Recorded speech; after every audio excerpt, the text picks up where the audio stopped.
What's happening, traders? Welcome to another video, episode 7. Let's dive in. So IBC asked profit zones, where should I set my stop loss intraday using event 1 as my H4 and entry time frame using 15-minute or 5-minute.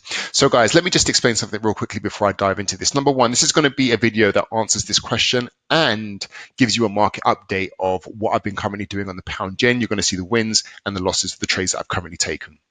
But this is a very different scenario, guys, because I had to shift my mindset from trading daily supply and demand zones, right? Number one, we've got a drop base here. And we know zones in the middle of moves are not as vital as those zones at the extreme of the moves, like say, for instance, down here or down here, right?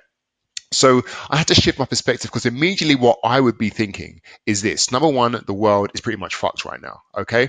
So we're in a down move. The market's coming to this area of daily supply. I'm going to look for an H1 event break and then just take the short, right? And then just see if we can take it all the way down to this area of demand or even lower. Okay.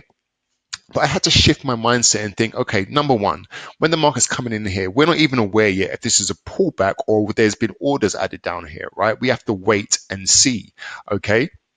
The only way we'll know if they're probably adding more orders is if it breaks this low and we know that this was just all profit taking, right? So I had to shift my mindset slightly and say, all right, cool. Once it comes into this zone, what's the probabilities of it just popping out straight away and doing exactly what I want? Like probably very, very low, okay? Because this is quite a large pullback, right?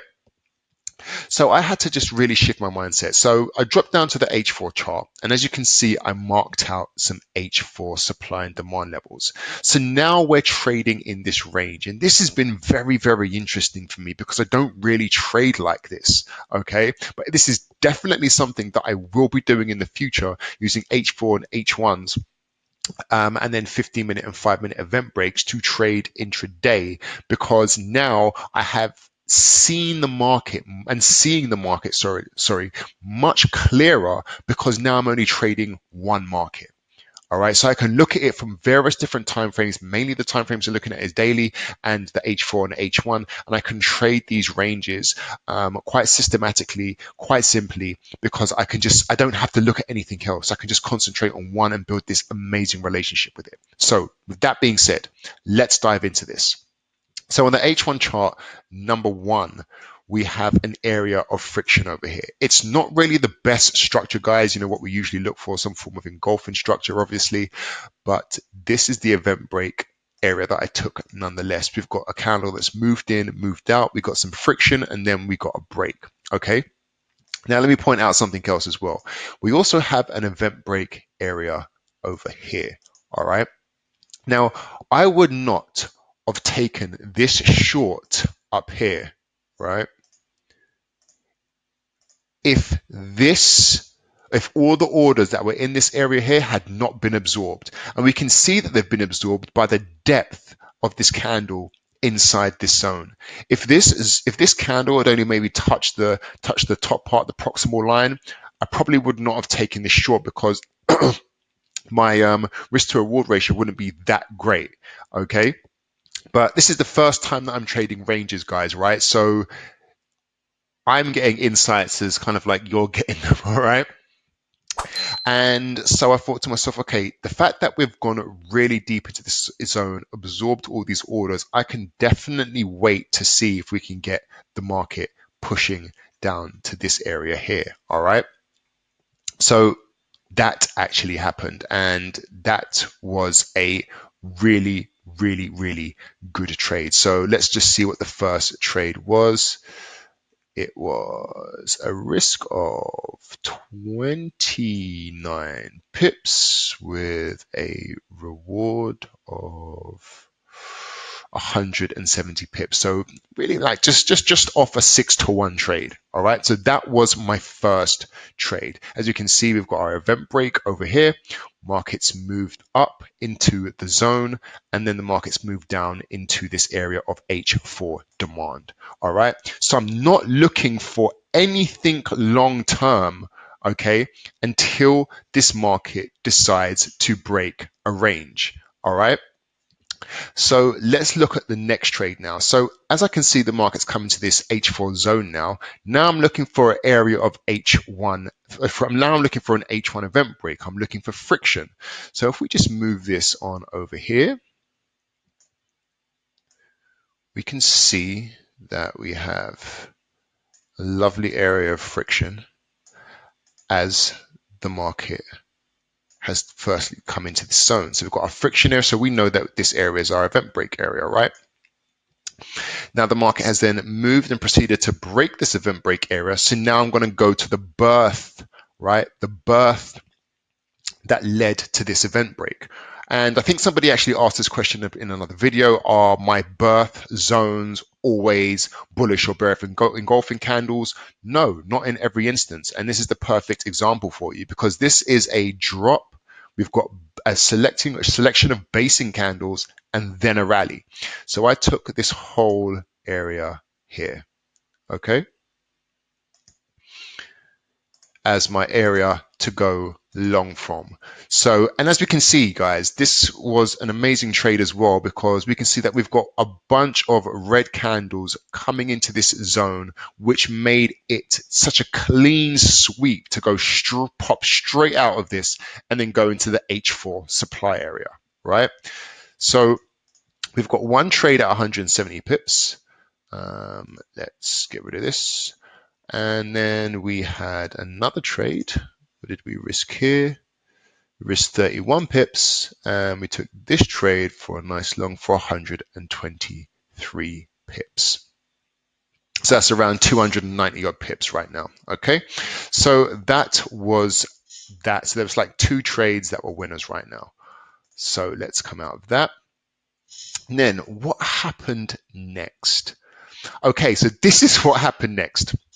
So seeing that we had this zone play out, right, I thought it created another zone out of there. And as we can see, it tried to get a nice level test. So I was trying to take, let's just duplicate this. I was also trying to get this zone in for an extra trade. Because when this zone popped up here and came into here, I thought, oh, maybe it has the potential to go into this fresh zone over here, right? That's been created out of this zone. So then I was looking at taking longs from this area here, okay? So let's just mark this off. And let's just call that demand. So what was happening is, let's drop down to the 5-minute time frame so we can see what happened here. So what happened here, this is where I lost two trades in a row. So we've got our event break area here. Okay. And we have our trigger event, which was here.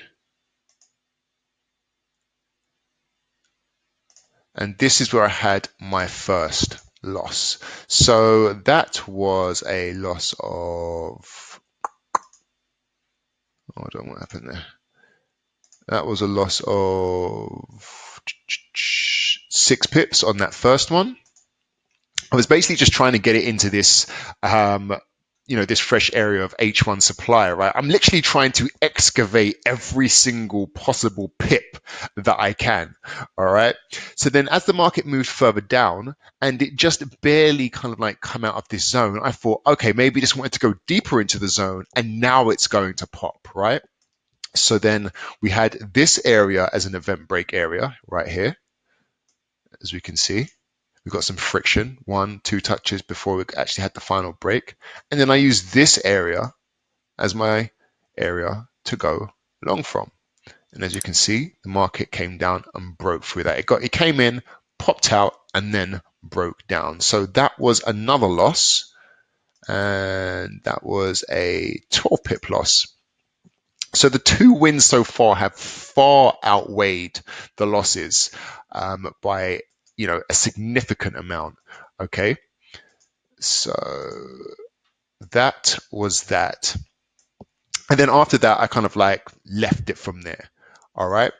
So I hope that you've seen from this that just simply shifting your mindset when you're using either H4 or H1 zones, especially when you've come into larger time frame zones, how you can trade the ranges quite simply. Okay, it really does not have to be complicated. I got two nice trades, one short up here.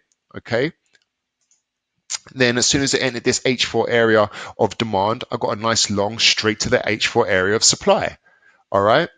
Now, let me show you what is currently happening this very minute. So I am in two trades right now, shorting from this fresh area of H1 supply, which is nested nicely inside this H4 area of supply also. So let me tell you what I've decided to do with my, with my crazy ass. Seems to be working out all right now. So as the market came into this area, all right, let's just break it down. Let's drop down to the 5-minute chart. We had an event break area here. Again, guys, I just took it because I'm not worried about whether or not, there's friction or not. We're currently in a trading market, so I'm just trading those ranges, trading what I'm seeing right now. Okay, doesn't get any more technical than that. And then as this broke, I then use this area. Hold on, actually, let me just make that supply so we can see it more clearly. I then took this area here for my short. And as you can see, it really dicked around in there for a little while before it decided to come back down, sorry. And then I thought that, we're kind of like onto a winner. So that was really cool. So let's just get out this here.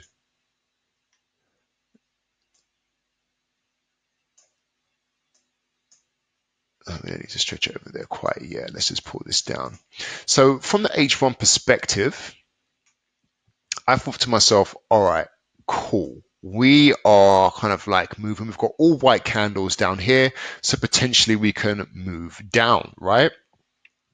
So then I proceeded to add another position. So as the market moved into this area of, let's just get this out of the way. As the market moved into this area of H1 supply, which has been created from this other H1 area of supply, fresh supply up here, taking this zone as it's moved down, I then proceeded to take another trade.